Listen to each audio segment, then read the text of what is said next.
Story 1 The Staircasagely 5, 2010. I don't really know what to say. Last week, I was in a bad car crash. The doctors said that I suffered some brain injuries in the crash and that it's a miracle that I'm not dead. They also said that I needed to stay on top of things, especially when it came to memory.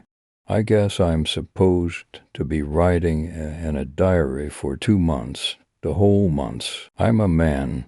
Men don't write in diaries, but Dr. Schneider said that this would be good for me. I guess that means I'm gonna be writing for a while. It doesn't have to be everything that I do every day, just 1 or 2 things that happen to me each day. So I guess day 1 is going to be my personal information. My name is James Hunter. I live in Sheboygan, Michigan. It's not a huge house. It's basically just the upstairs and the basement. I have an attic, but I haven't ever been up there. I guess one of my favorite things about this house is the fact that it's secluded. I live out in the country, so no one ever goes past here. That makes it the perfect spot for murder. I'm not a murderer. The truth is, I got this house for a really low cost because someone was murdered in it a year before I moved in. I don't really know much about the murder, but I know that the body was found on the old wooden staircase that leads from the basement to the garage. Anyway, a young couple moved into the house 6 months later and left a month later when they found the basement steps broken. They were sure it was a ghost that broke the stairs. They found out later that the steps were old and rotten, and the husband fell through while he was sleepwalking, but they refused to move back in. That's why I moved here. I'm a huge fan of the paranormal. I saw my grandmother's ghost appear at the foot of my bed once when I was 11 years old. Ever since then, I've been trying to get another ghost to appear to me. So far, no luck. However, I'm hopeful that this house will bring me the paranormal experience I crave so badly. In fact, when I moved in here on June 12th of this year, I spent my our first night here examining that staircase. It's actually very interesting. There apparently used to be access to the area under the steps for storage, but that was closed off when the staircase was remodeled. Now it's surrounded by walls of concrete, and I can't even see through to the area underneath. The vertical wooden planks that connect to the horizontal ones fill up all the open space. Sorry, diary. I know you didn't want to hear about some dumb ghost enthusiast talk about a creaky old staircase. I just hope that there is some actual paranormal activity going on here. I've been living here for a month now, and so far, no luck. Anyway, I think that's plenty for one day. I'm going to go to bed now. Talk to you tomorrow. I'm talking to my diary like it's a person. I really am. Winging sane. Note to self. If you name this diary, I'm calling the men in the white jackets. July 16th, 2010. After 12 boring entries in this journal, I finally have something worth writing about.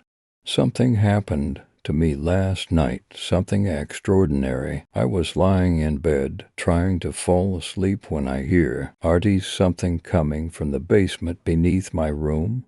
It sounded like something heavy scraping across the cement floor. Excited, I jump out of bed, grab the flashlight from my kitchen table, and rushed down the stairs to the basement. Naturally, the first thing I did was stand on the wooden staircase and scan the entire room. Nothing seemed out of place. "Hello?" I asked the dark room. "Is someone there?" I waited for a while, but received no response. and I talk to whoever is here. I don't want to hurt you. Can you tell me your name? Again, I was sword was silence. Curious as to what I heard move, I grabbed the biggest thing in my basement, which was the dryer, and pulled it away from the wall. It made a loud scraping sound, but it wasn't hoot like what I heard. I then tried the same thing with the washing machine, workbench, and treadmill, but none of these sounded right. The workbench sounded most like what I thought I heard, but it still didn't seem right. I stayed up until 3:30 this morning searching for answers, but there was still no evidence that a ghost was involved. July 17th, 2010. Call me crazy if you want. Maybe I am crazy. I still have no clue who these comments are directed at. I guess I'll just assume that Dr. Schneider will end up reading these journal entries. Anyway, I called in a psychic today. Yeah, I know what you're thinking. Doesn't he know that psychics just scam your money? Well, I'm not so sure. The psychic's name was Lori Marvin. She came in early this morning to scan my house for spiritual activity. Surprise, surprise. She knew that something very dark had happened on those steps in the basement. I swear I didn't tell her anything before she went down there. She said that she was getting a strong reading from a spirit named Carlton as she stood on the wooden staircase leading to the garage. That's all that she could tell me.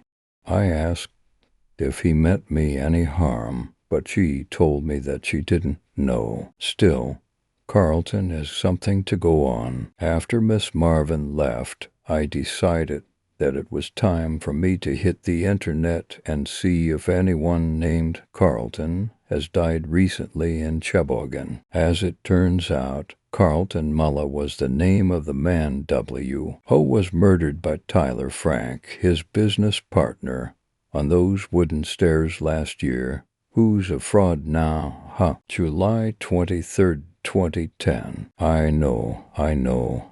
I'm sorry that I haven't been writing in my journal recently. To tell the truth, I've been so busy with my new job as Chebogan's new newspaper editor that I haven't had time. I figured that writing in newspapers was similar enough to writing in my journal that it would be okay. Dr. Schneider, however, told me yesterday that it was not okay, and that these journals are for my own benefit. He said that I am supposed to be writing to help me remember my life. I guess it's a little true. Ever since my entry on the 19th about going fishing with Jerry, my memory's been a little foggy. I guess I'll have to remember to write in this journal more often. Oh well, I sincerely apologize to myself. I accept. Hooray. Cake and beer all around. July 29th, 2010. Oh my God, oh my God, oh my God, I'm so happy I could cry. Actually, I'll be honest, I did cry. I wrote in my diary and I cry. But I don't even care how girly that makes me sound anymore. I have and the most amazing thing in my entire life. I was lying in my bed last night when I realized that I had left the bathroom light on. So I rolled over and got out of bed. I opened up my bedroom door and looked down the hallway. What I saw why almost made me wet my pants. It was a man, a grown man. He was standing on the other end of the hallway, just staring at my bedroom door. The light from the bathroom illuminated his face beautifully. He had a tall head with short, black hair. A few whiskers were scattered across his face, giving him a rugged, tired look. "Hello?" I asked nervously. The man didn't answer. "Are you Carlton?" I forced the words out of my mouth. To my delight, the figure nodded. I was talking to a ghost. I couldn't believe it. Just to make sure I wasn't dreaming, I pinched my arm as hard as I could. The intense pain convinced me that this was real. "How did you die?" I inquired. Of course, I already knew the answer. I just wanted the ghost to speak to me. Sadly, he did not. He simply stared at me with steady eyes. I don't know how long Carlton and I looked at each other. It could have only been 10 minutes, but it felt more like an hour. No matter what I asked, the ghost of Carlton Muller would not speak to me. The only response I received from Carlton all night was when he nodded his head to confirm that he was, in fact, Carlton. I finally returned to my bed after bidding Carlton good night. When I woke up this morning, he was gone. August 3rd, 2010. Well, I was starting to get worried that Carlton wouldn't show up again. Every morning that I wake up since I first saw him, I find the furniture in the dining room, living room, and basement completely rearranged. I knew that this was Carlton, and I didn't care. Really, it's just that. Well, I wished he'd show his face again, and he did. Last night, I was sleeping soundly when I heard something move in my room. I woke up and rolled over, expecting to see a chair on its side, courtesy of my good friend Carlton Muller. Instead, I saw Carlton himself standing over my bed, staring down directly into my eyes. I nearly screamed, but I didn't want to scare him away, so I quietly whispered, "Hello, Carlton." Carlton didn't react. I asked him if he wanted me to wake up. Once again, he stood in place like a statue. I tried to get him to answer me, but just like on the night of July 28th, he didn't move a muscle. Finally, I sighed and rolled over. I have mixed feelings. On one hand, I'm glad that I saw Carlton again. On the other hand, I definitely did not like the way he stood in the middle of my bedroom, staring at me while I slept. Who knows how long he was there after I fell asleep? More importantly, what if he stands there every night? And last night was just the first time I saw him. The malicious look in his dark eyes as he stared at me was unsettling. August 4th, 2010. I couldn't sleep last night. Yesterday, I thought that I wasn't scared of Carlton. I thought that after a day, I'd have had enough time to get over it. Now, however, I'm positive that I am actually intimidated. In fact, intimidated is an understatement. I lay awake in my bed all night long, shaking like crazy. I couldn't stand the thought of waking up and seeing Carlton watching me with such a malevolent glare again. I don't know how Tyler Frank killed Carlton Muller, but it must have been horrible. That is one pissed-off spirit, but I can't let my emotions control me like this. Writing in my journal may very well be the only thing keeping me sane after that incident, which is ironic, since I feel like I'm talking to myself. Regardless of whether or not I'm actually insane, I will not let Carlton's presence in my house affect me like this. This is my house, not his. I shouldn't have to leave just because of a ghost. Importantly, if I let him scare me like this, he will feed on my fear and, very likely, he will do it again. I really don't want him to scare me again. However, know this, Carlton. If you try to scare me again, I will not be afraid. I will not leave my house because of you. Carlton Muller, August 5th, 2010. Well, this is a good reason to celebrate. It's been a month since I was assigned this project, and that means I only have a month left. I would crack open a bottle of champagne if I wasn't scared to death of going into the basement. Last night I didn't sleep again. All night I heard noises coming from the basement. I kept my bedroom door closed and locked, as if ghosts needed to use doors. I don't know what Carlton's doing down there, but it's really annoying. At least I can rely on the fact that as long as he's moving stuff around downstairs, he can't be watching me upstairs. And all night long I kept hearing that scrapping noise over and over, that same scraping noise. That's another thing. I wish I knew what that was. I've completely rearranged everything in my basement since that first night when I heard Carlton. Boo. Nothing makes that specific sound. I just can't figure out what it is. I am absolutely 100% positive that nothing in my basement makes that noise. So what is it? August 6, 2010. So I saw Dr. Schneider yesterday again. He said that my head injury may have affected me worse than he originally thought. He said that insomnia might be due to brain damage. I laughed and explained that I've been staying awake because a ghost watches me when I sleep. For some reason, that didn't comfort him. August 14th, 2010. I went downstairs. I finally got up the courage to go down into my basement. Of course, I didn't see Carlton. There were no signs that Carlton had ever been down there. In fact, everything in the basement was exactly the way I left it when I last came upstairs. I was kind of hoping that I would see something out of place so that I knew what Carlton was moving around down there. Actually, it's kind of odd. Every morning, I still find things in different places than where I left them. However, these occurrences are confined only to my living room, kitchen, dining room, guest bedroom, and bathroom.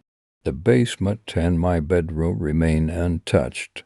Weird, huh? Anyway, I'm glad that I went down to the basement. It made me feel safer being in the place I knew to be the source of Carlton's ghost, and yet experiencing nothing paranormal. It was somewhat comforting. I haven't seen Carlton since he woke me up on the night of the 2nd. Maybe he knows that he scared me, and maybe he didn't mean to. I'm starting to think that Carlton might not be such a guy after all. August 21st, 2010. I can't handle this anymore. Every day I sit down at my desk and write down whatever it was that I did that day like some lab rat. I feel like a child who's been ordered to color a picture. I am not Schneider's damn lab rat. Last night I left my door unlocked. It's been almost 20 days since I saw Carlton in my bedroom, so I thought I might be safe. God, why am I so unlucky? I woke up at 3 a.m. this morning and I knew instantly that there was someone standing over me. I slowly rolled over and, of course, saw Carlton, but he wasn't standing in the same place he was in the last time he was in my room. This time he was standing right over my bed. He looked different than he had before, too. His hair was much messier than I remembered seeing it the first night, and his eyes, they made me shudder. They were surrounded by darkness, and the first thought I had when I saw them was evil. I had never really considered Carlton evil before last night. Maybe a troublemaker, a creeper, and a bit mischievous, but not evil. I gasped loudly when I saw him.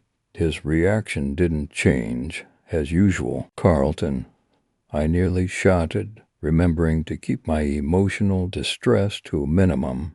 I corrected my tone and continued, "Why are you here?" As I predicted, Carlton didn't reply. "Please leave," I said quietly, not breaking my eye contact with him. Carlton's eyes widened to a frightening size and his head tilted a little bit. No, I said quickly, sitting up and backing up to the other side of my bed. I didn't mean that you should leave the house. I meant you should leave my bedroom, please, I added when Carlton's eyes narrowed and his nostrils flared angrily. Look, I don't want you to leave the house. I insisted. I want you to stay. Very slowly and deliberately, Carlton moved around my bed to the side that I had crawled to. But, you know, when I'm sleeping, that's my time, Carlton. When the ghost didn't stop, I scooted back over to the side of the bed I woke up on. Carlton, please, don't hurt me. I've never done anything to hurt you. Why would you go after me? Carlton didn't answer. He walked quietly to the foot of my bed and stood there with his usual overseeing attitude. He didn't leave until I fell asleep again. I woke up this morning and found my bedroom and door open. I can't live like this for much longer. If I can't get Carlton out of this house, I'm going to have to move out and let someone else deal with them. August 22nd, 2010. I locked my bedroom door again last night, and there was no sign of Carlton. I'm never unlocking that door again. I think Carlton thinks it's my way of welcoming him into my bedroom. I just hope I did. And hurt his feelings. Wait, what am I saying? I hope I didn't hurt the ghost's feelings.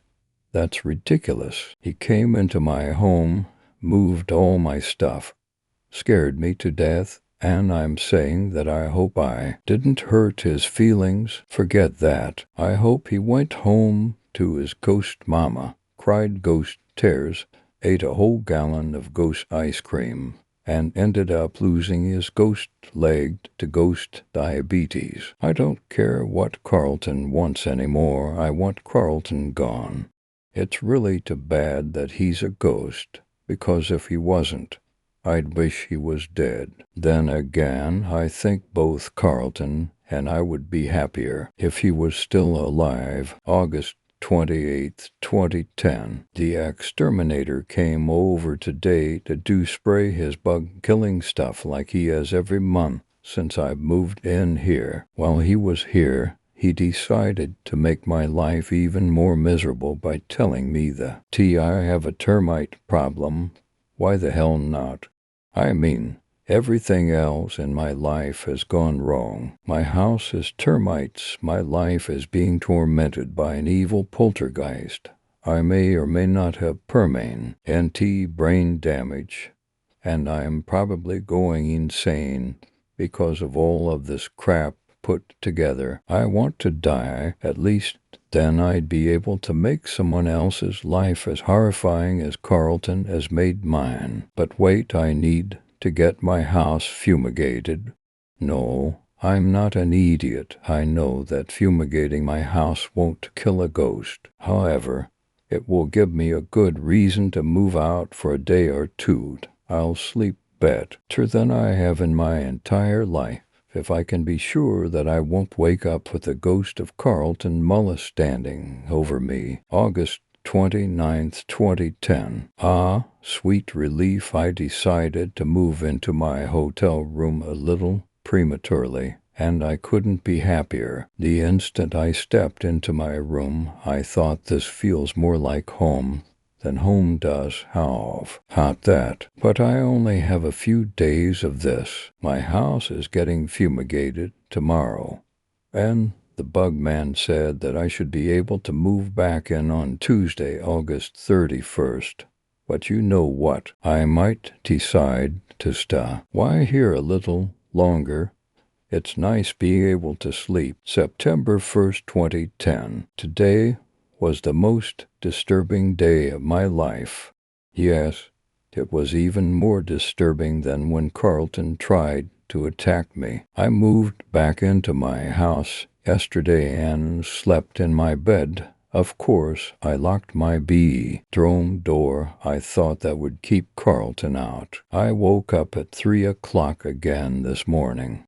I opened my eyes slowly, afraid of what I would find. However, quite predictably, Carlton was standing next to my bed.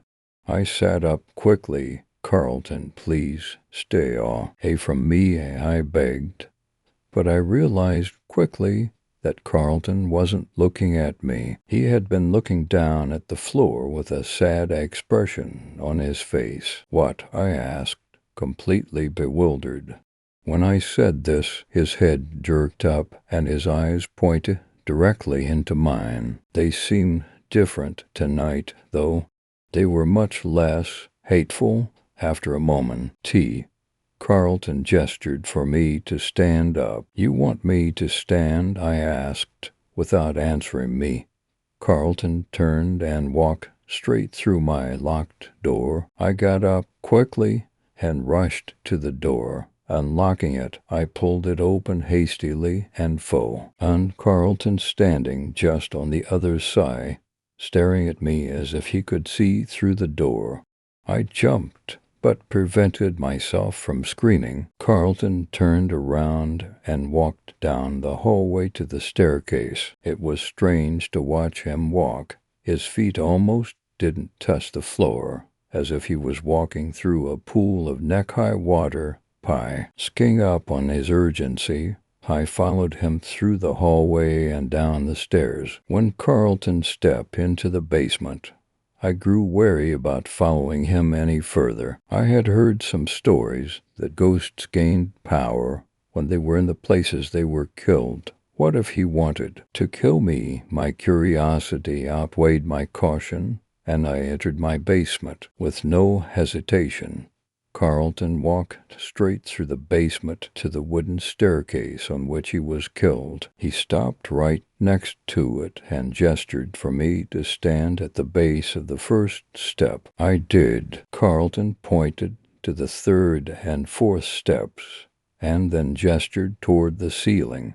"Am I supposed to, what, lift them up or something?" I asked, confused. Carlton nodded. I felt stupid doing it, but I tried anyway. To my surprise, as I pulled up on the third and fourth steps to the wooden staircase, they shifted slightly. I looked over at Carlton, who nodded stoically. I gulped, realizing that my mouth was uncomfortably dry. I fixed my grip on the steps and pulled up again. This time they came off of the staircase in one piece with a loud scraping sound. I knew that sound. I knew it so well. I heard it coming from my basement every night. I looked inside of the hole made from the lack of the third and fourth steps, but I couldn't see anything. "Hold on," I said to Carlton. "Let me go and get my flashlight." I dashed up the stairs, grabbed the flashlight from the kitchen table, and ran back down. Carlton was still standing in the exact same place he had been before I left. He pointed inside the hole. I knelt down and shone my flashlight through the stairs. Inside, I saw a body, a dead body. I gagged and dropped the flashlight.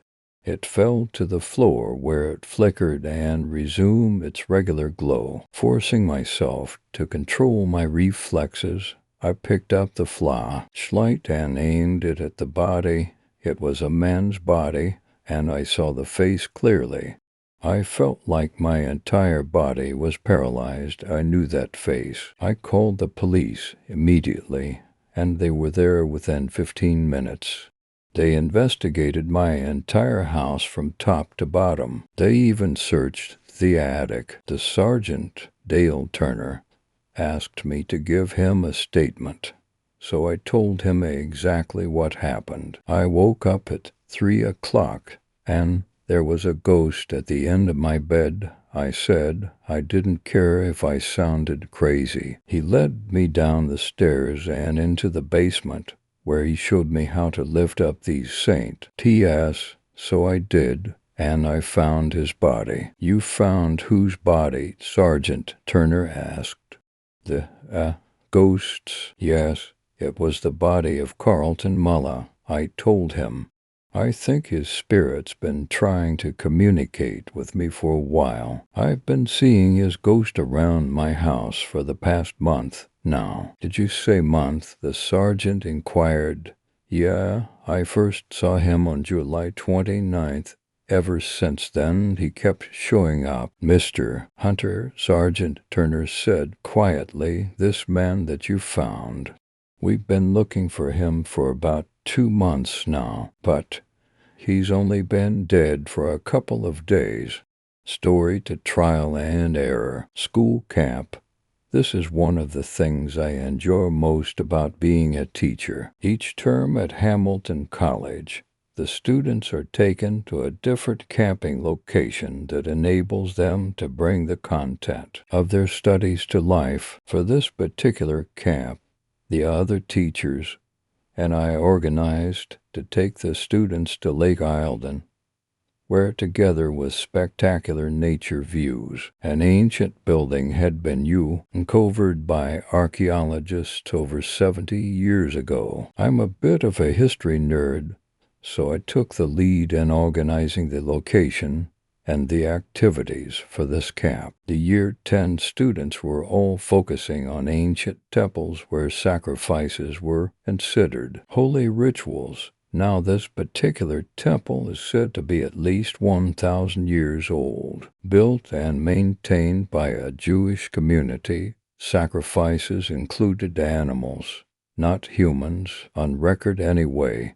Many artifacts and bones were uncovered at the site that indicated this, and archaeologists and anthropologists have confirmed this by relating it to other historical rituals. Of course, to ensure the safety of Lake Eildon, I organized to venture out on a 3-day camping trip with 2 of my colleagues, Anna and Josh. Both these teachers were in the same faculty as I was, and we had been friends for at least 10 years. I graduated from high school together with Josh and studied with him throughout university. I started working at Hamilton College as a graduate teacher, and Josh joined 1 year later. I had known Anna since primary school, but developed a strong friendship after we met at a social gathering. She started out as a student teacher at Hamilton College, and Dee got the gig the same year I did. What a coincidence, hey? On Monday morning, I picked up Hannah and Josh, and we began the 4-hour road trip. I had packed far too much for the 3-day trip, but most of my packing consisted of photography and recording equipment.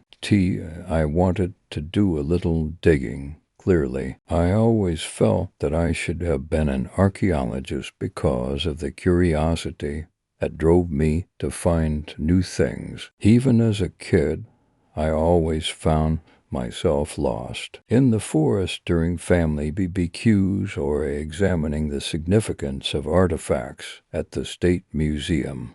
I was always reading. My personal library at home was stacked with history books, biographies of archaeologists, and historical academics. Josh and Anna both enjoyed history too, but they were not this level mad about history as I was. All the same, I was glad that the 2 of my friends had accepted to accompany me on this mini-trip. We arrived at Lake Eildon midday Monday. The lake was completely deserted.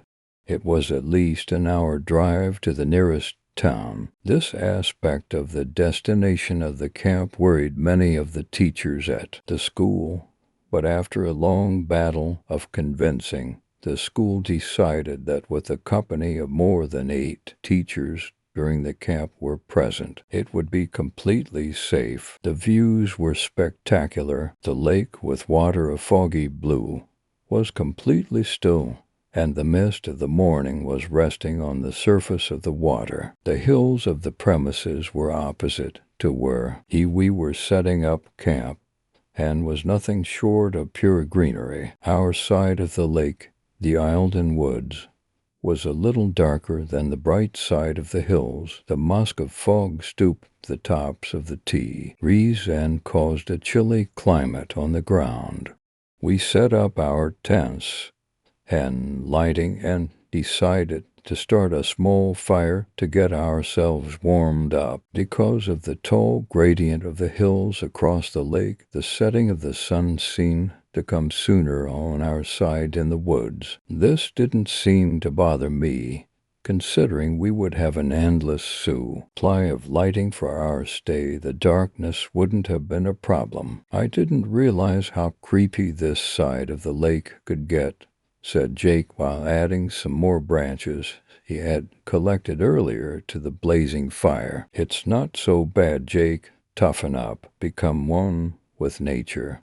No, really, this place is completely safe. There's no wildlife here apart from birds and insects, I responded. So it's literally just you. The trees and the monster lurking in the forest, I joked. We spent the night thinking and planning activities that the students could do around the lake. I think that we explore the forest bright and early in the morning and mark a pathway that we can use with the students, sort of like a pre-planning of an adventure. What do you guys think? I asked. I'd say the students will probably get lost in there, especially those one or two idiots who think they're heroes. But if you're saying we should mark a path from them, then I think it would be fine, said Josh, and Anna nodded in agreement. There was nothing but silence that night.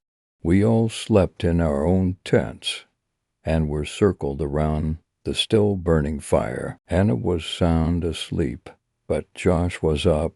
I could tell by the light protruding out from his tent. Of course, he's playing games on his phone. Even the absence of any network connection in these woods wouldn't stop him from using his phone up till the battery finally gives in. I decided to venture out of my tent to creep up on Jake. Opening the zipper of my tent, I was taken aback by the sight before me. Incredible. The views were spectacular at this time of night. The moon's light was glowing over the lake so luminously, everything was almost clear before me. Something caught my eye across the lake.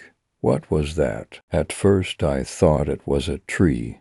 But like I mentioned before, there was nothing but grass on the hillside of the lake. It was a tall figure, and it stood so still in the middle of hills that I could almost sense it facing me, maybe even looking straight at me. Don't be foolish, Grace, there's nothing out here. I almost felt the hair on my neck stand up as I said it, and out of curiosity, I started walking toward the lake.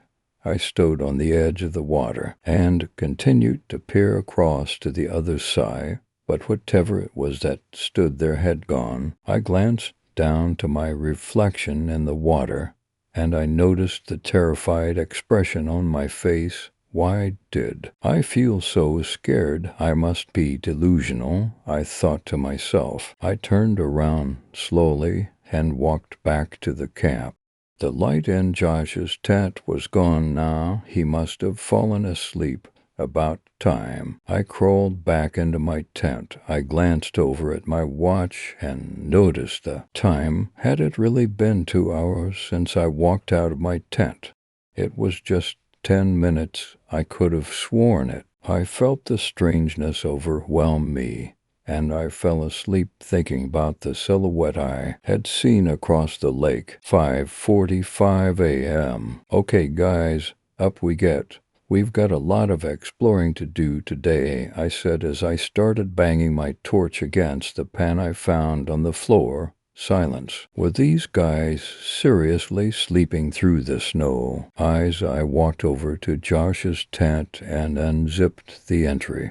No one. Where the hell was Josh? Before I started to freak myself out, I thought of a logical explanation as I walked over to Anna's tent. She wasn't in her tent either. There must be an explanation. Maybe they went for a swim or a hike. Ann didn't want to disturb my sleep, I thought to myself. But then the chilling memory of what I had seen and last night crept back into my mind, and I found myself panicking at the thought of it. Was there actually something here in Lake Eildon, or was I imagining it? I picked up the torch and packed a few things in my backpack. I was going to go looking for them. The sun still hadn't risen during that foggy morning, so the light of my torch would have to lead me through the forest. At that point, I Washington, as trying to cancel out any suspicion of something bad happening to the two of my friends, and rather convinced myself that they went exploring without me or are just lost. I started walking in between the tall trees that surrounded me in the forest, and as I fished for the marking chalk in my pockets to mark my pathway along the trees, I noticed something peculiar. The trees had already been marked. At first I thought it was a regular marking caused by nature on one of them, but as I continued further, the marking appeared on other trees that were leading in a particular direction. Curiosity and suspicion welled up in me. At that point, I examined the marking on the tree, and, strange enough, it was a deep gash in the bark, so much so that the wick was protruding. Every other marking on the surrounding trees were the exact same. What encouraged my curiosity further was the fact that the markings were at least a head and a half taller than me, and then it dawned on me. I knew it, I said aloud to myself. I felt really stupid at this point. Josh and Anna must have started before me, leaving the markings for me so I could catch up. They can't be too far. I just don't understand why they wouldn't wake me up. What encouraged my curiosity further was the positioning of the markings.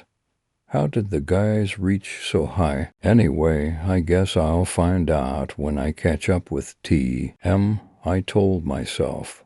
I started to follow the direction of the markings and found myself venturing deeper into the forest than I ever had before. The sun was finally rising, and I decided to stop to snack on some of the food I had packed with me.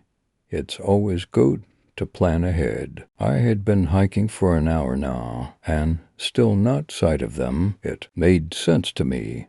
They were probably at least 2 hours ahead of me, but what I didn't understand was why they had decided to venture so far into the forest. Initially, we had only planned a 45-minute hike for the students, but I guess they must have discovered something interesting. The forest was uncomfortably quiet. Not a single rattle from the branches of the trees or the chirping of a bird. It was extremely still. At that point, I began to psych myself out. Silence. What the? I snapped my head around and shot right up. A low grunt. I looked around and saw nothing. I heard something or someone make a noise. Surely I did. I gazed around me carefully, examining the very tree that was visible to me during that foggy morning. Josh, Anna, it's got to be them. As though my thoughts were being heard, the noise of a sinister chuckle came from behind me, as if to mock my thoughts and logic. Josh, cut it out. It's not funny. Silence. I grabbed my belongings and quickened my pace. I couldn't help but feel like I was being watched.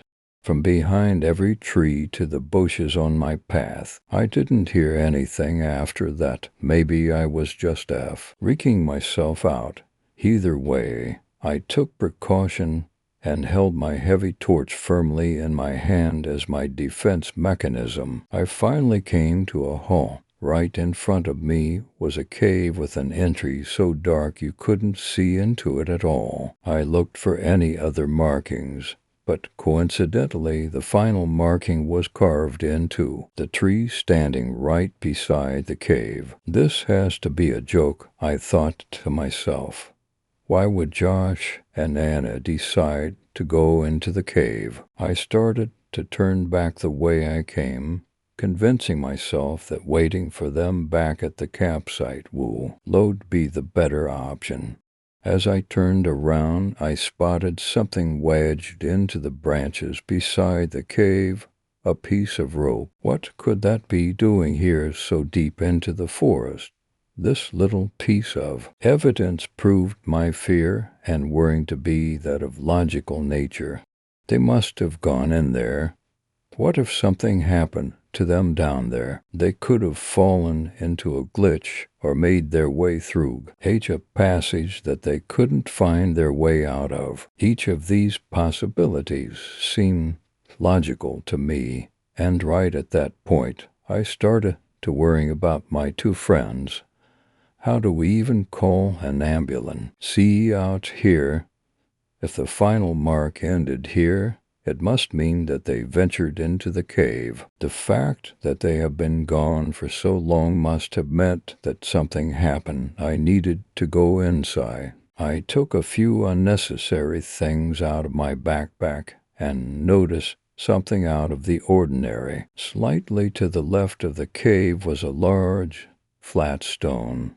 I couldn't make out how it was round and flat as compared to the cave, considering the rest of the forest consisted only of bushes and trees. Shaking the curiosity of the abnormally large stone out of my mind, I switched on my torch and stepped in. Oh, the cave. The darkness lasted for at least 10 meters. Literally nothing but the smooth, encompassing cave walls, save for the light of my torch brightening up the meter in front of me. I was careful to make hardly noise while I tried to listen out for anything that sounded like Josh or Anna. I finally came to an opening. This time there were 3 entrances to what seemed like more passages. I had no idea how deep this cave traveled and feared I'd end up lost. Click, click, click. What was that? Click,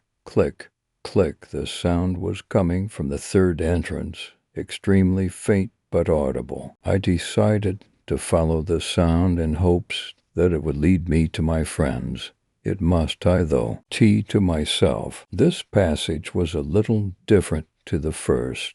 There were carvings on the walls, or what I thought were carvings anyway. Most of them looked like lines or scrapes to me. Click, click, clack. This the noise was coming from behind me. I whipped around and, in a cause of panic, I shined my light into every black spot I could possibly see. I scanned the passage slowly, focusing into the abyss that surrounded the light. I shone the light directly above me to the ceiling of the cave, and I froze dead in my tracks. I stopped breathing for what seemed like an eternity. I could feel my heart humping as though it was attempting to set itself free from its cage. With 100 meters apart and nowhere to run, a black silhouette lay perched up on the ceiling. I could make out its long, sharp claws and tall, muscular legs. It crouched closer to my face, holding on to the ceiling of the cave with its long claws and arms. Its big yellow eyes peered into mine as if to read my thoughts. My mind and body completely froze in what seemed like hypnosis. It snickered at me, revealing its wide jaw with a full set of sharp teeth.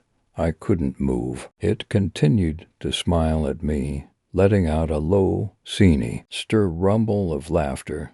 Without realizing, my torch slipped out of my hand and the cave went dark. Released from its gaze, I snapped back to life and crouched to the floor. Picking up my torch, I started to run back into the abyss of the cave, attempting to switch my torch on at the same time. I don't think I've ever run like that in my life. I snapped my head back to where I had seen it, shined the light, and noticed it standing tall, watching me run with a grin on its face. Why wasn't it chasey, NG me? Why was it smiling?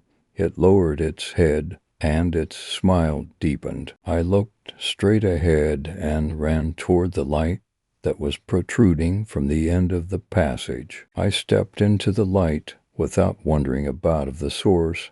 I turned back and faced the passage I had come from. I gazed back into it, trying to understand what I had seen, what it was. Why didn't it attack me when it had the chance? I wondered to myself. I saw nothing. Whatever it was that was stalking me had disappeared into the darkness, but it was there, watching me. This I knew for certain. I looked around me and noticed a passage of stairs leading to the pit of the cave. It was either that or I would have had to go back the way I came. I remembered its size and rule that option out. I was going down these stairs. I started to wonder who had built this system of stairs and when. As I made my way further down the stairwell, the light seemed to brighten. I was getting closer to the source. At this point, I was wondering how deep into the ground I was. The lower I ventured, the more uneasy I felt.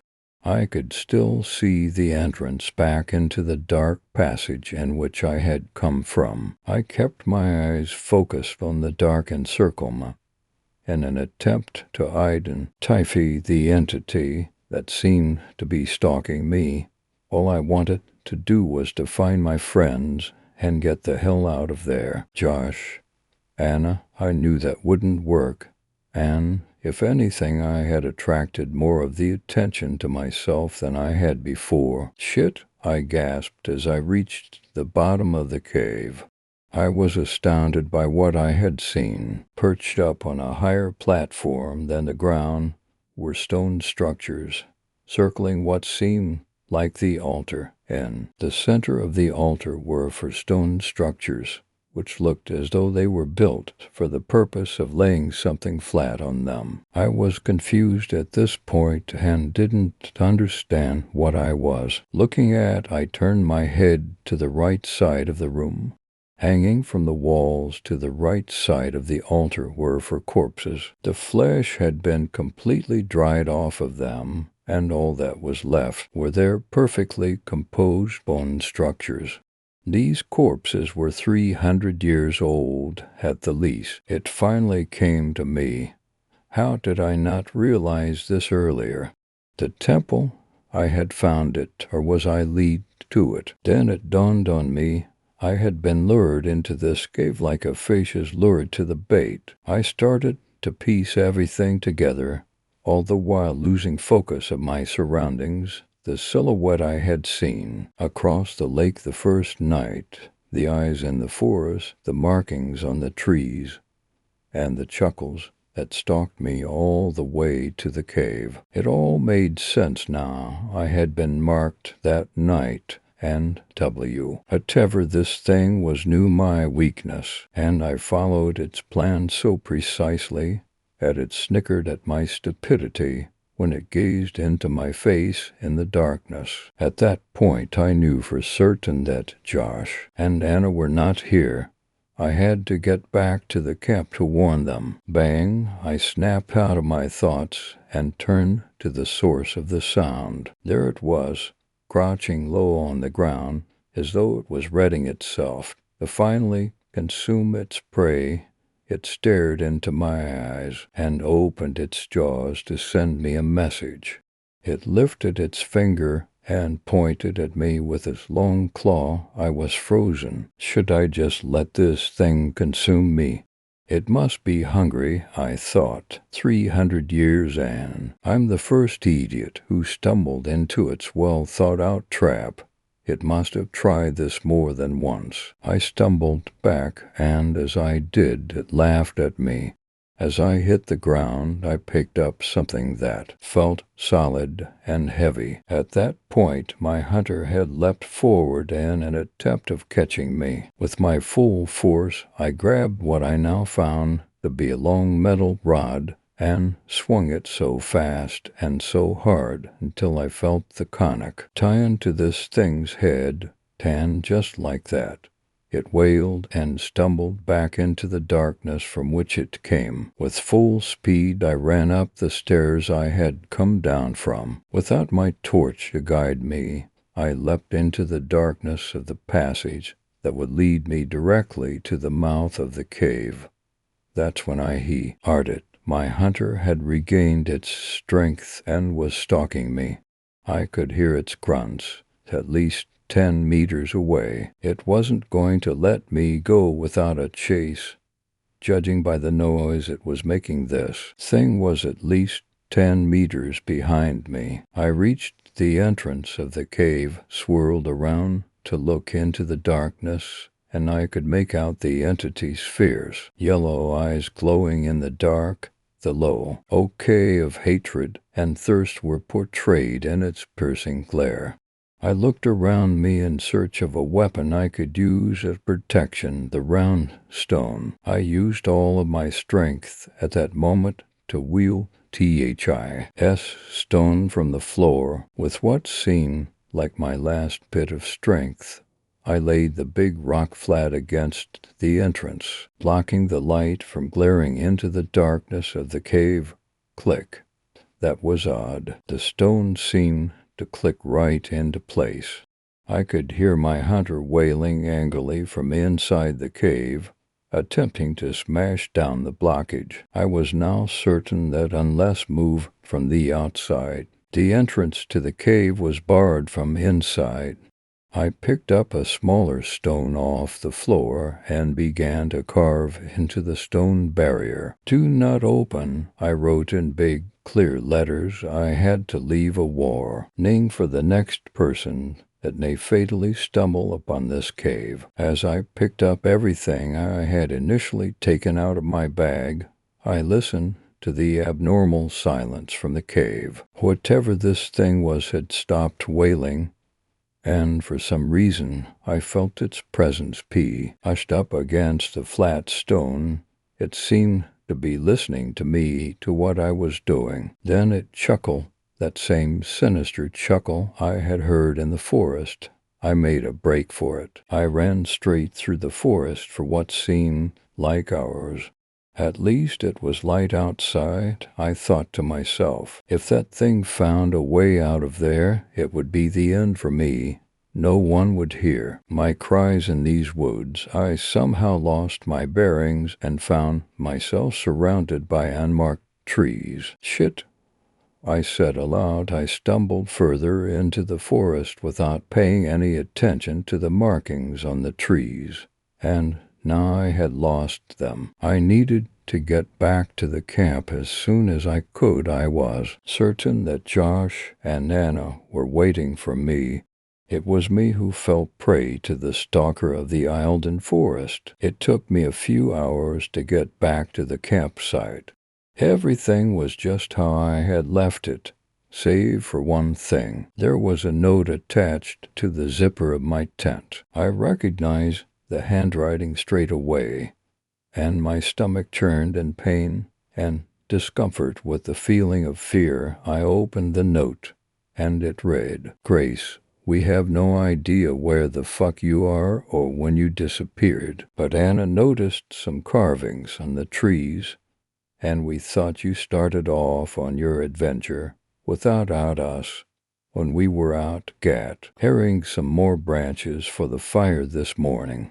We waited around for hours for you to come back, but after a while we felt uneasy, so we've taken most of the stuff with us in case something goes wrong, and we're coming to find you. If you get to this letter before we're back, stay put and wait for us. Remember, there's no reception here, so we need to be smart about this. Stay put.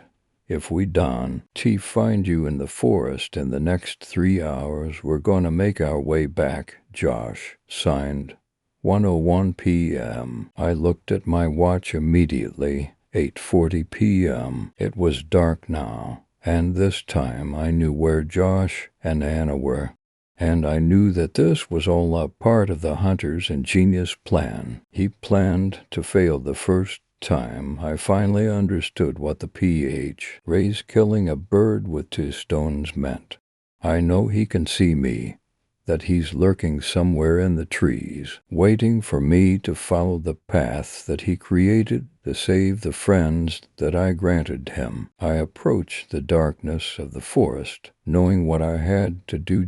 Story 3 Jeff the Killer. You wake at 3 a.m., disturbed by some subtle, shifting sound within the room just on the edge of hearing. Propping up on one arm, you survey the room looking for some source for the noise, hoping beyond age. Hope that you won't find one.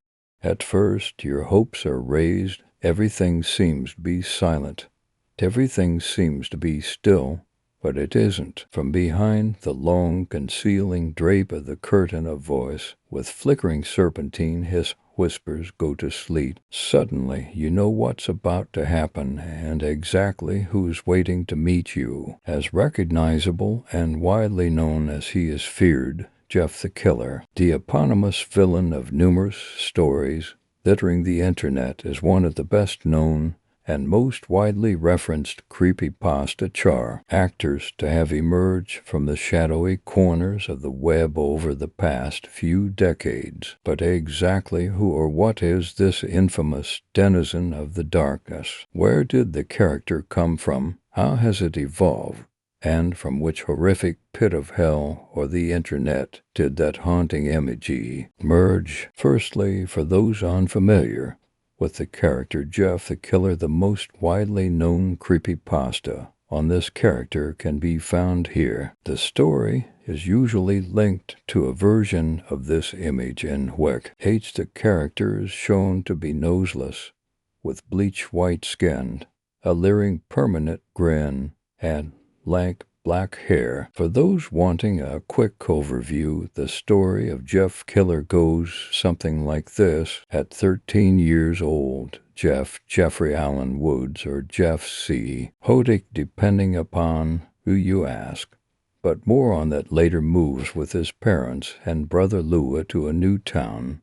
Here, Jeff and his sibling Ann counter 3 bullies and are threatened with knives. Jeff beats these bullies badly, with Lewitt taking the blame for the assault and being carted off by the ever-liable police. Guilt-ridden and depressed at having let Lewitt take the blame for his actions, Jeff's day gets even worse when he meets the bullies again and is horribly burnt in an attack with alcohol and bleach. This burning results in Jeff being permanently disfigured, his skin bleach white physically whilst his mind snaps. Upon being discharged, for some reason his doctors apparently attributing Jeff's insane behavior to the painkillers he is taking, Jeff arrives home and proceeds to make a bad situation worse by purpose, mutilating his already disfigured face, cutting a permanent smile into his mouth and cheeks, and burning of his eyelid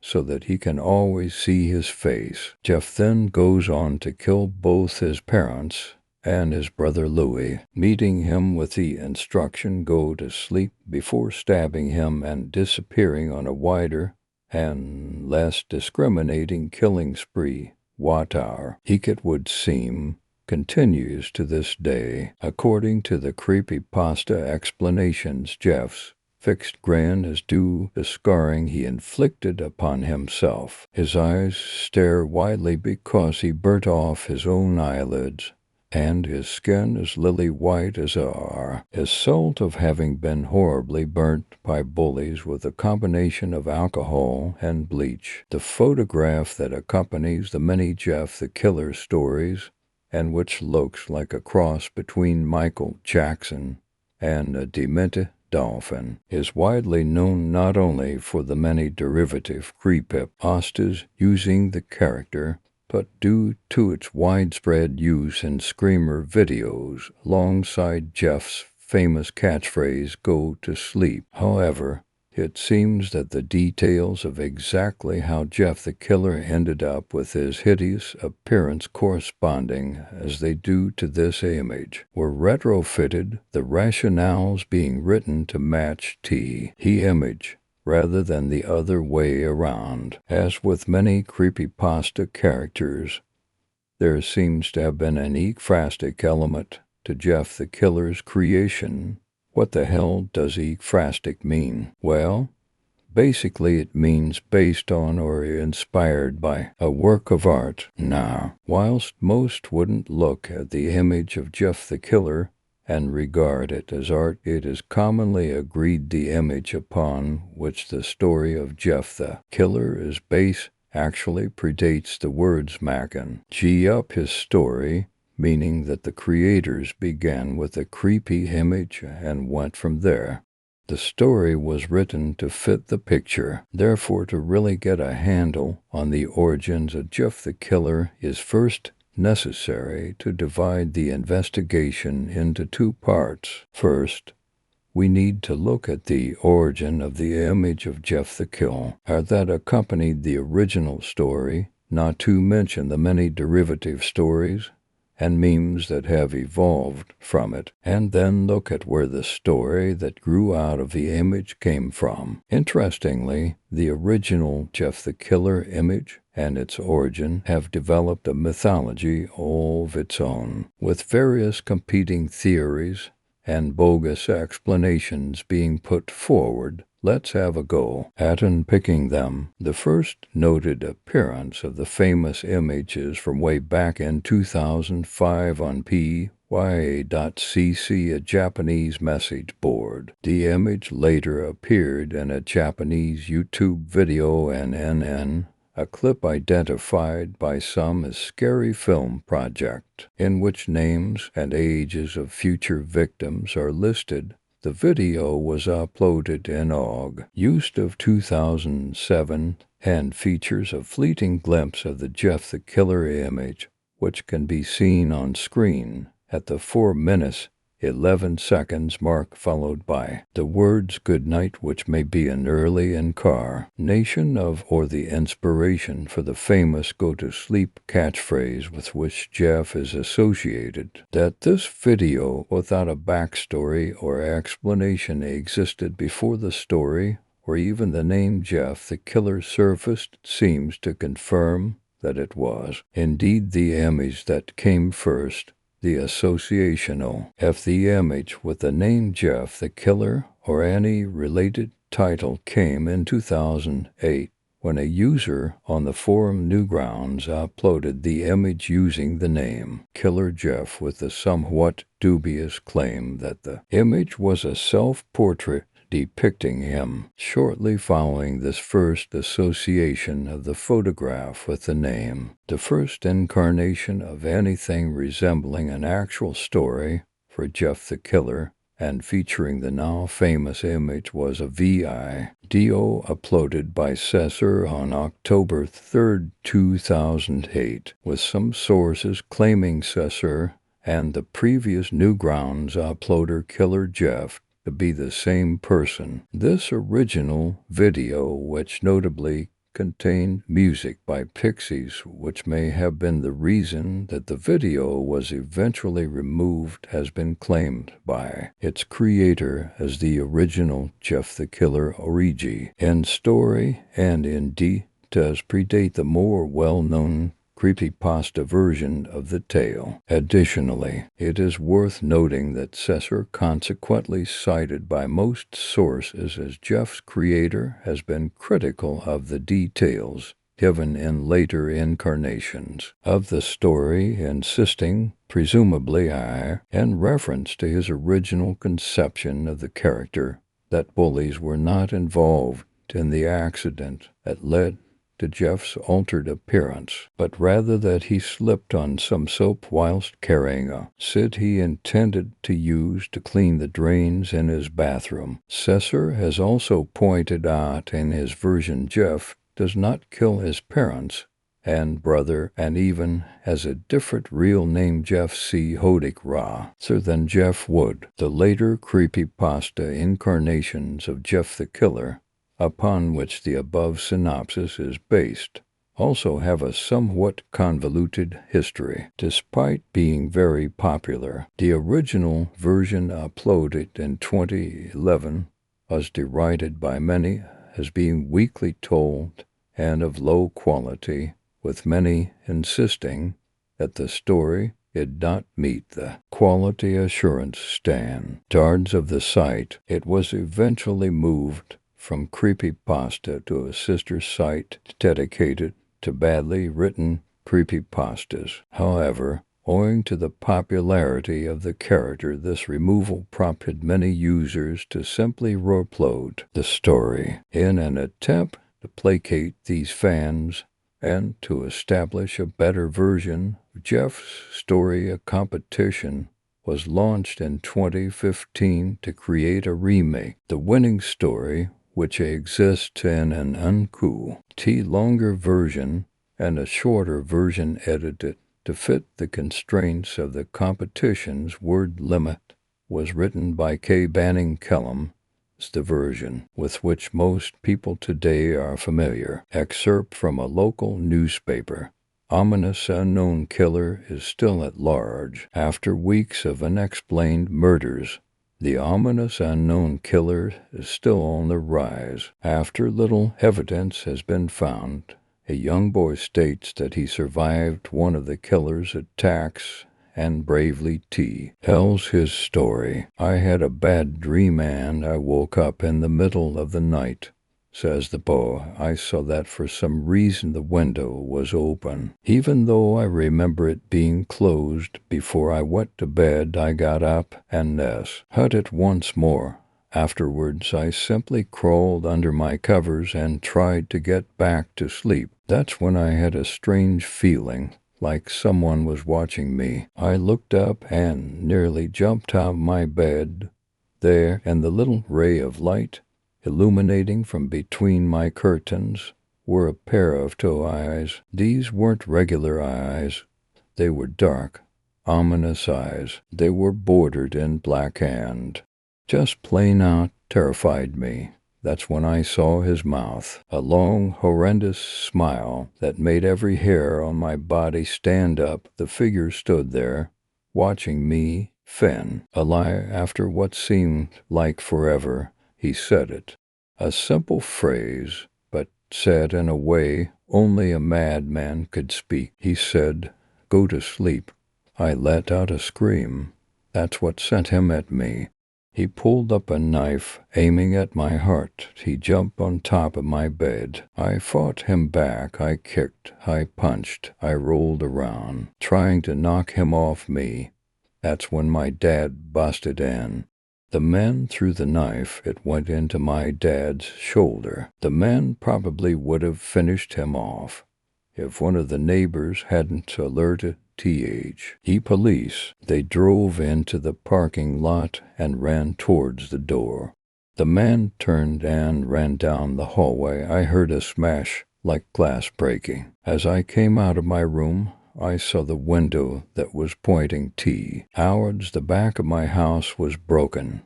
I looked out it to see him vanish into the distance. I can tell you one thing, I will never forget that face, those cold, evil eyes, and that psychotic smile. It will never leave my head. Police are still on the look for this man. If you see anyone that fits the description in this story, please contact your local police department. Jeff and his family had just moved into a new neighborhood. His dad had gotten a promotion at work, and they thought it would be best to live in one of those fancy neighborhoods. Jeff and his brother couldn't complain though. A new, better house, what was not to love? As they were getting unpacked, one of their neighbors came by. "Hello," she said. "I'm Barbara. I live across the street from you." "Well, I just wanted to introduce myself and to introduce my son." She turns around and calls her son over. "Billy, these are our neighbors." Billy said hi and ran back to play in his yard. "Well, said Jeff's mom. "I'm Margaret, and this is my husband Peter, and my two sons, Jeff and Liu." They each introduced themselves, and then Barbara invited them to her son's birthday. Jeff and his brother were about to object when their mother said that they would love to.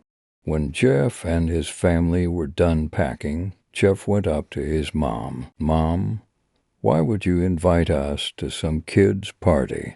If you haven't noticed, I'm not some dumb kid." "Jeff," said his mother, "we just moved here.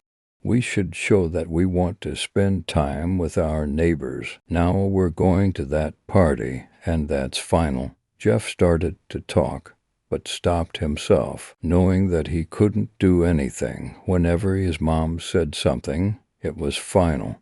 He walked up to his room and plopped down on his bed. He sat there looking at his ceiling when suddenly he got a weird feeling, not so much pain, but a weird feeling.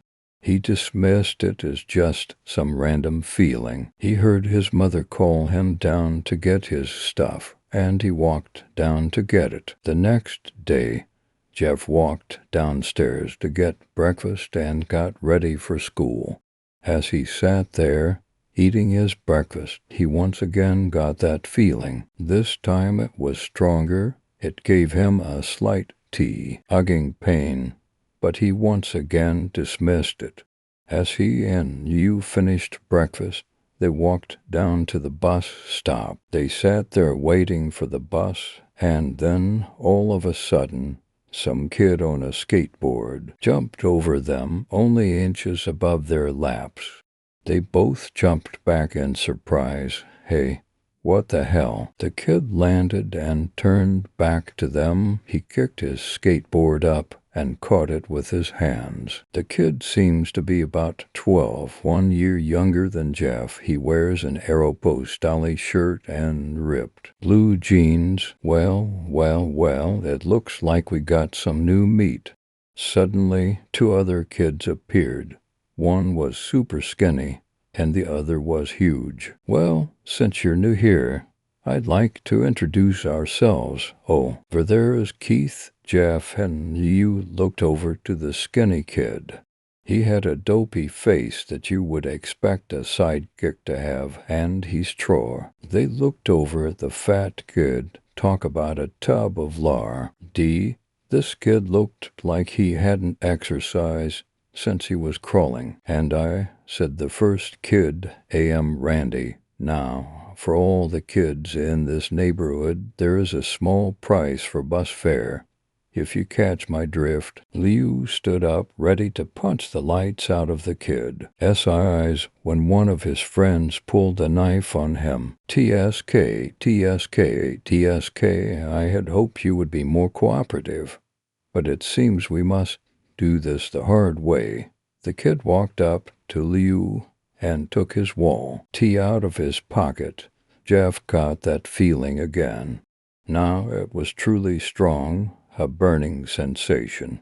He stood up, but Liu gestured him to sit down. Jeff ignored him and walked up to the kid. "Listen here, you little punk. Give back my bro's wallet or else." Randy put the wallet in his pocket and pulled out his own knife. "Oh, and what will you do?" Just as he finished the sentence, Jeff popped the kid in the nose. As Randy reached for his face, Jeff grabbed the kid's wrist and broke it.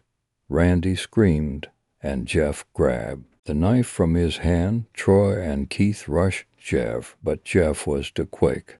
He threw Randy to the ground. Keith lashed out at him, but Jeff ducked and stabbed him in the arm. Keith dropped his knife and fell to the ground, screaming. Troy rushed him too, but Jeff didn't even need the knife. He just punched Troy straight in the stomach, and Troy went down. As he fell, he puked all over. You could nothing but look in amazement at Jeff. "Jeff, how'd you?" was all he said. They saw the bus coming in, knew they'd be blamed for the whole thing, so they started running as fast as they could. As they ran, they looked back and saw the bus D River rushing over to Randy and the others. As Jeff and Liu made it to school, they didn't dare tell what happened. All they did was sit and listen. Liu just thought of that as his brother beating up a few kids, but Jeff knew it was more. It was something scary. As he got that feeling, he felt how powerful it was, the urge to just hurt someone. He didn't like how it sounded, but he couldn't help feeling happy. He felt that strange feeling go away and stay away for the entire day of school. Even as he walked home, due to the whole thing near the bus stop, and how now he probably wouldn't be taking the bus anymore, he felt happy. When he got home, his parents asked him how his day was, and he said, in a somewhat ominous voice, it was a wonderful day. Next morning, he heard a knock at his front door. He walked down to find the police officers at the door, his mother looking back at him with an angry look. "Jeff, these officers tell me that you attacked 3 kids, that it wasn't regular fighting, and that they were stabbed, son." Jeff's gaze fell to the floor, showing his mother that it was you, Mom. They were the ones who pulled the knives on me and Liu, son, said one of the cops. "We found 3 kids, 2 stabbed, 1 having a bruise on his stomach, and we have witnesses proving that you fled the scene.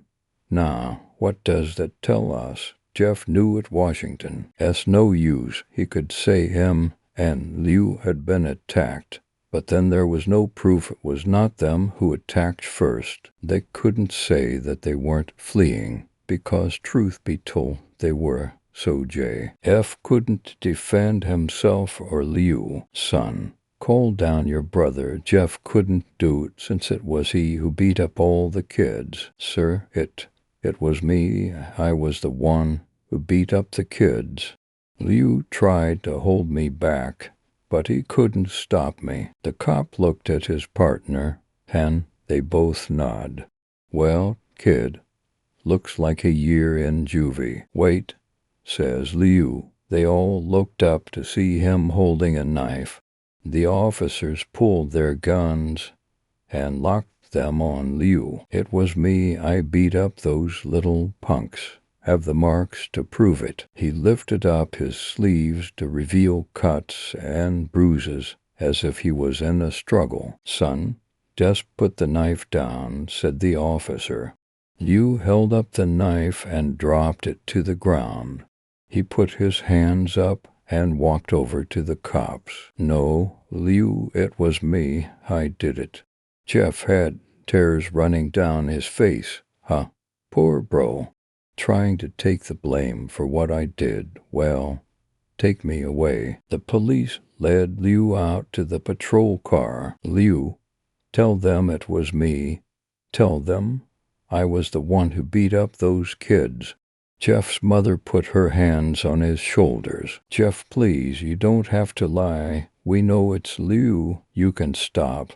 Jeff watched helplessly as the cop car speeds off with Liu inside. A few minutes later, Jeff's dad pulled into the driveway, seeing Jeff's face and knowing something was wrong. Son, what is it?" Jeff couldn't answer. His vocal cords were strained from crying. Instead, Jeff's mother walked his father inside to break the bad news to him as Jeff wept in the driveway. After an hour or so, Jeff walked back into the house, seeing that his parents were both shocked, sad, and disappointed. He couldn't look at them. He couldn't see how they thought of Liu when it was his fault. He just went to sleep, trying to get the whole thing off his mind. 2 days went by with no word from Liu at JDC. No friends to hang out with. Nothing but sadness and guilt. That is until Saturday, when Jeff is woken up by his mother with a happy, sunshiny face. "Jeff, it's the day," she said as she opened up the curtains and let light flood into his room. What's today? Asked Jeff as he stirs awake. Why, it's Billy's party. He was now fully awake. Mom, you're joking, right? You don't expect me to go to some kid's party after. There was a long pause. Jeff, we both know what happened. I think this party could be the thing that brightens up the best days. Now, get dressed. Jeff's mother walked out of the room and downstairs to get ready herself. He fought himself to get up. He picked out a random shirt and pair of jeans and walked downstairs. He saw his mother and father all dressed up. His mother in a dress and his father in a suit. Why they would ever wear such fancy clothes to a kid's party. Son, is that all you're going to wear? Said Jeff's mom. Better than wearing too much, he said. His mother pushed down the feeling to yell at him and hid it with a smile. Now, Jeff, we may be overdressed, but this is how you go if you want to make an impression, said his father. Jeff grunted and went back up to his room. I don't have any fancy clothes, he yelled downstairs. Just pick out something, called his mother.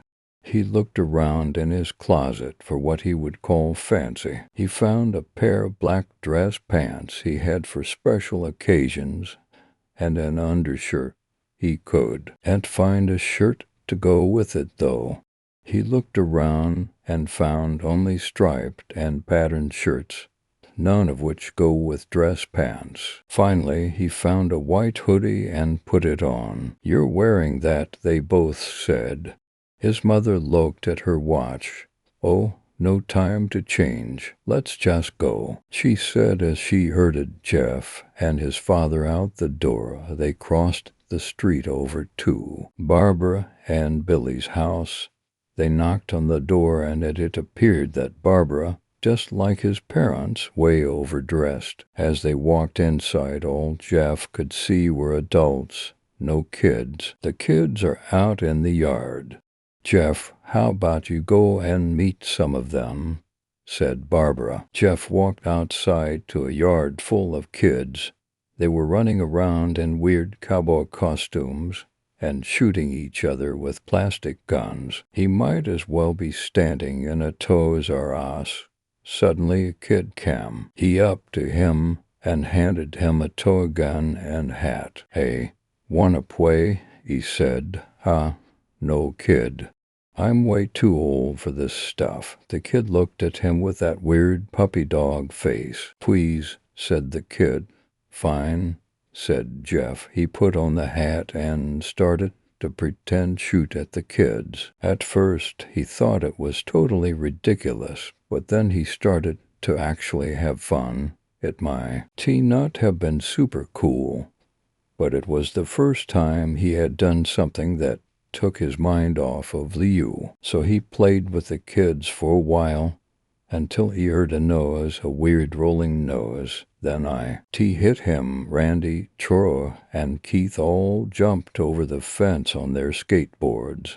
Jeff dropped the fake gun and ripped off the hat. Randy looked at Jeff with a burning hatred. Hello, Jeff, is it? He said. We have some unfinished business.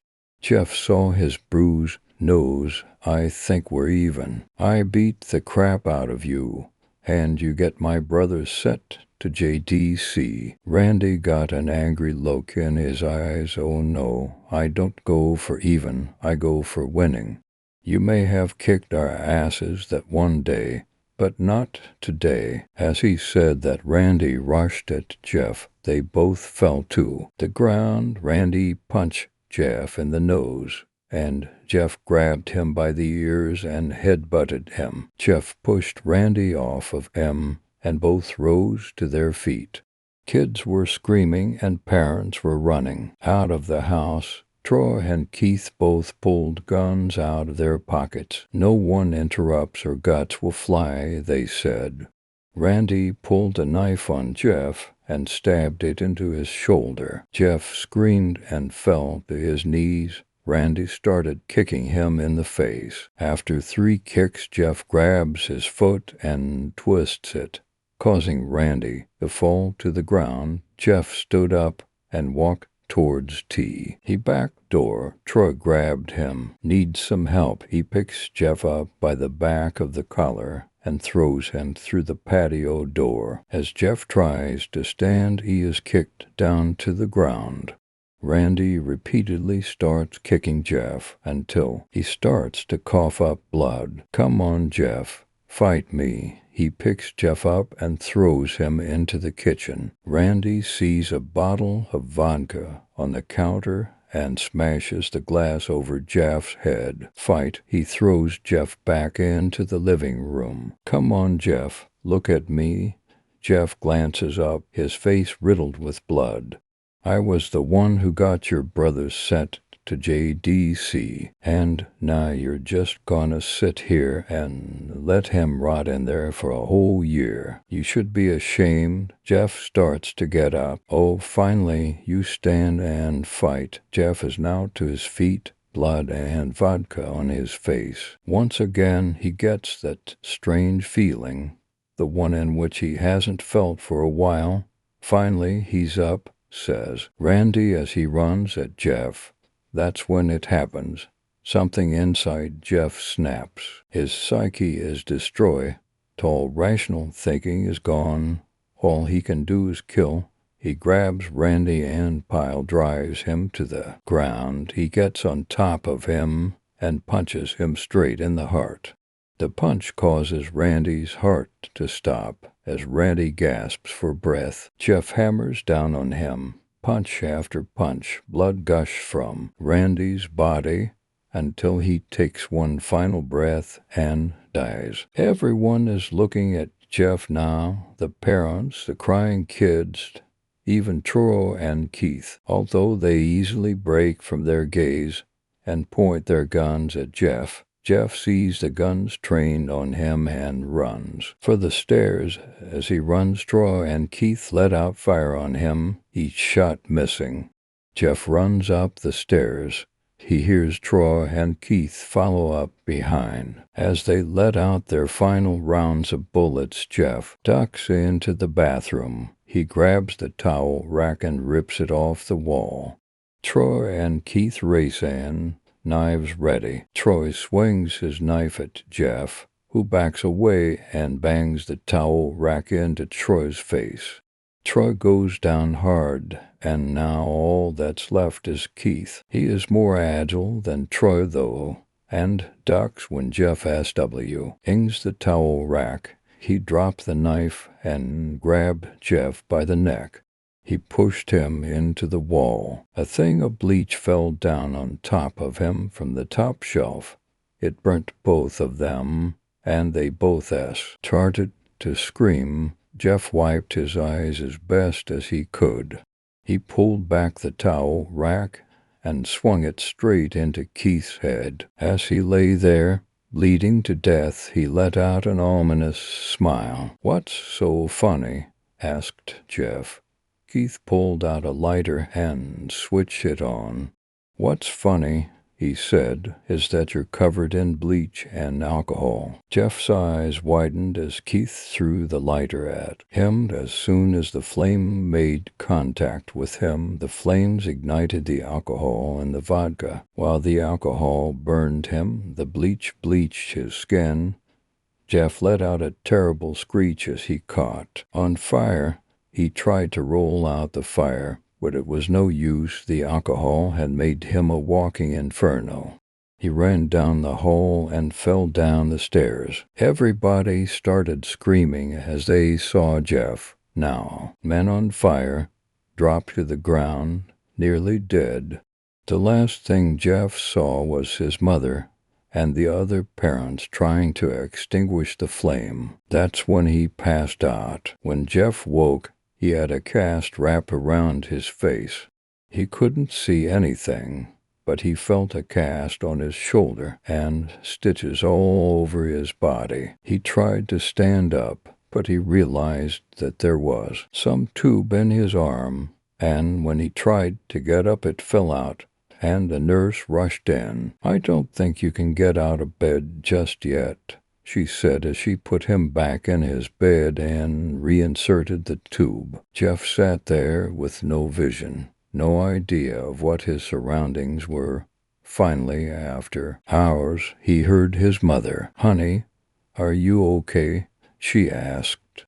Jeff couldn't answer, though. His face was covered, and he was unable to speak. "Oh, honey, I have great news. After all the witnesses told the police that Randy confessed, instead of trying to attack you, they decided to let you go." This made Jeff almost bolt up, stopping halfway, remembering the tube coming out of his arm. "He'll be out by tomorrow, and then you two will be able to be together again." Jeff's mother hugs Jeff and says her goodbyes. The next couple of weeks were those where Jeff was visited by his family. Then came the day where his bandages were to be removed. His family members were all there to see it, what he would look like.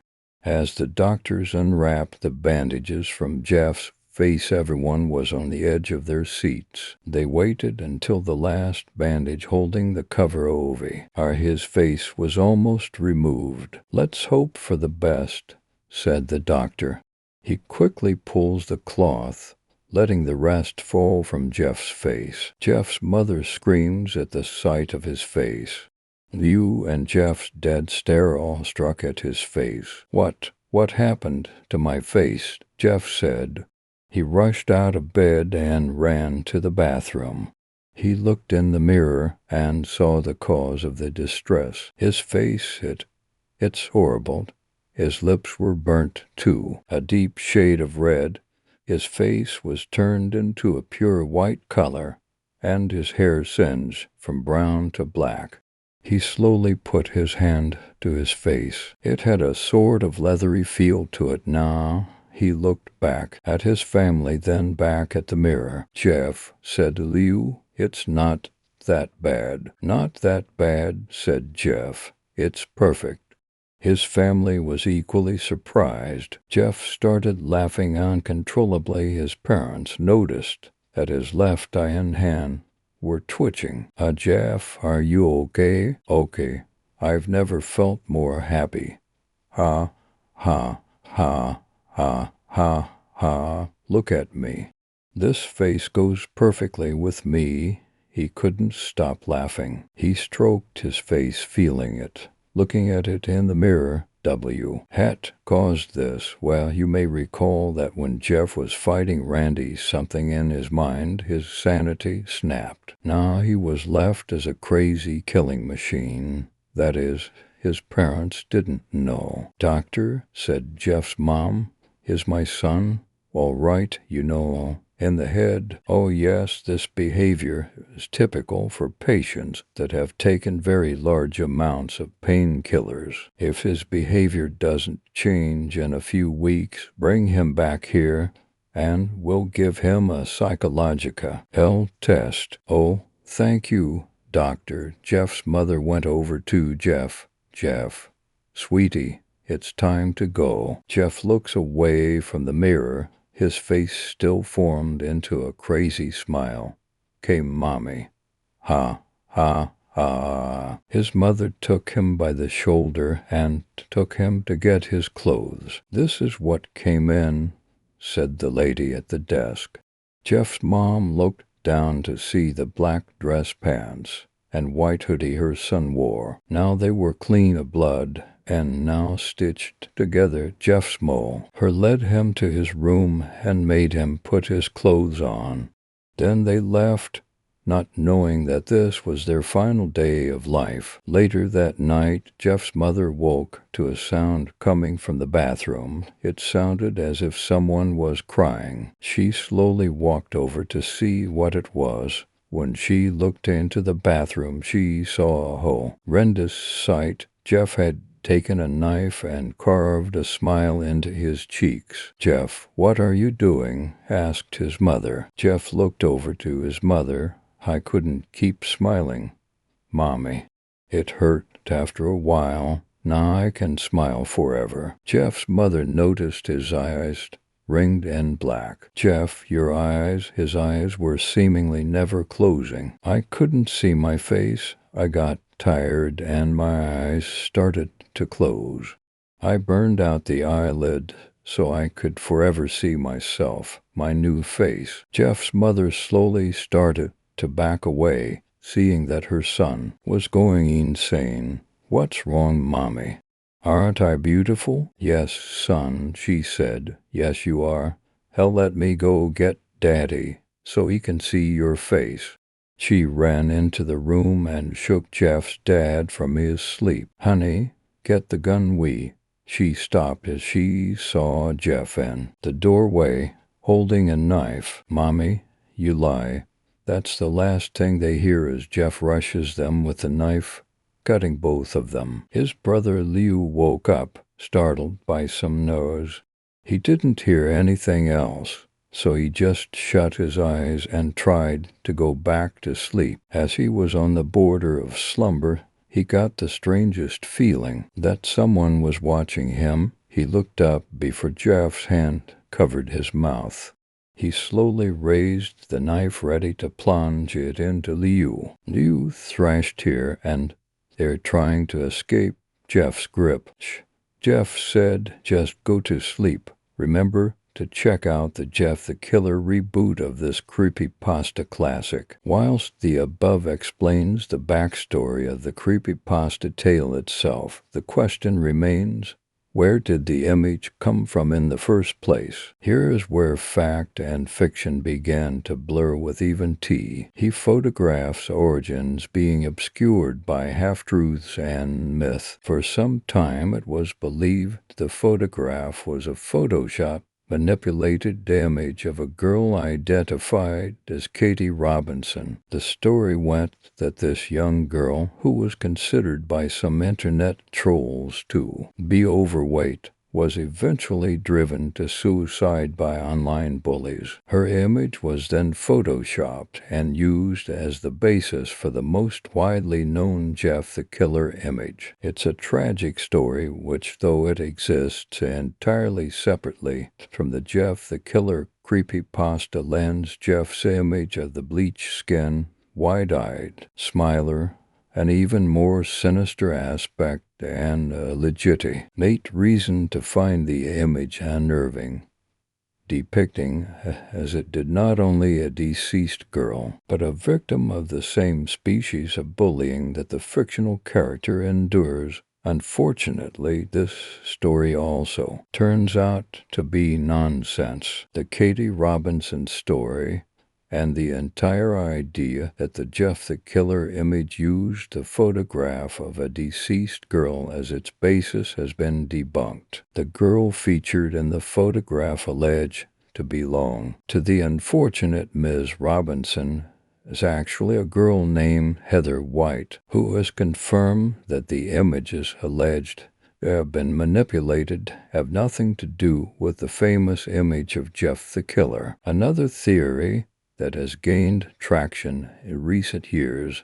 is that the original photograph was of an unnamed Stickum girl. This girl, who is alleged to have been crying for attention, was said to have had images in which the flash from the camera or monitor illuminated and overexposed her face, giving it the bleached-out white appearance familiar from the Jeff Killer images. Her image was subsequently screenshotted and adopted by another anonymous user, who then posed as her using her photograph to ask, "Am I pretty?" responding to what seemed to be a naked self-promotion or hunting for sympathy clicks. Viewers of the image gradually added to a thread in which they manipulated the image so that it gradually became more and more distorted.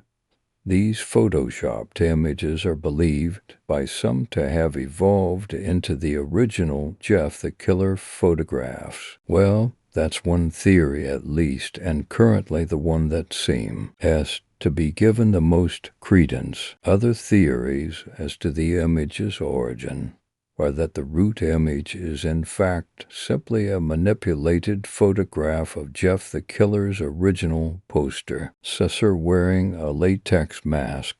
This is actually what he claimed, though the fact that the image has been identified in videos and other sources a number of years before he posted his story makes this claim seem somewhat unreliable, as is the theory that the image is a manipulation of the overly attached girlfriend meme because of the similarly wide-eyed and smiling pose. This theory can be debunked almost immediately owing to the fact that the meme in question, based on an image of Lena Morris, features an image from 2012, meaning that it came into existence long after the earliest known version of the Jeff image and the original Jeff the Killer story. So far, the farthest back anyone has been able to trace the image is to a Japanese site called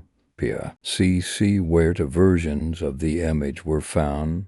Both faces are noseless, though one has added contours shading around the eyes and the area where the nose would be. It has also been noted that the two images have different eye shapes, with one looking more like the eyes of a stuffed toy or cartoon actor. Though they seem to be less widely acknowledged, a number of other pop culture characters have clearly influenced the evolution of Jeff the Killer. Most prominent amongst these is the DC villain and Batman arch-nemesis, the Joker. Not only does this character share the clown-like combination of a white face and maniacal smile, but in Tim Burton's version, as played by Jack Nicholson, his face is disfigured by an accident with chemicals, a trope which is also present in various versions of the Jeff the Killer story. In Christopher Nolan's version, meanwhile, the noticeably scarred Joker, played by Heath Ledger,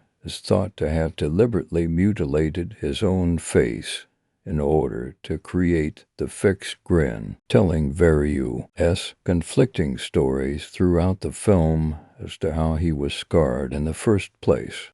Again, this is a trope employed in the Jeff the Killer stories. Both the Joker and Jeff the Killer can trace their origins further back to the early black and white classic The Man Who Laughed, in which the tragic hero has a fixed maniacal smile throughout. Even less discussed is the obvious influence of the Japanese manga and later movie character Ichi the Killer, who not only shares virtually the same name as Jeff but has a fondness for knives and home eyesight, and also sports a badly scarred mouth twisted into a permanent smile.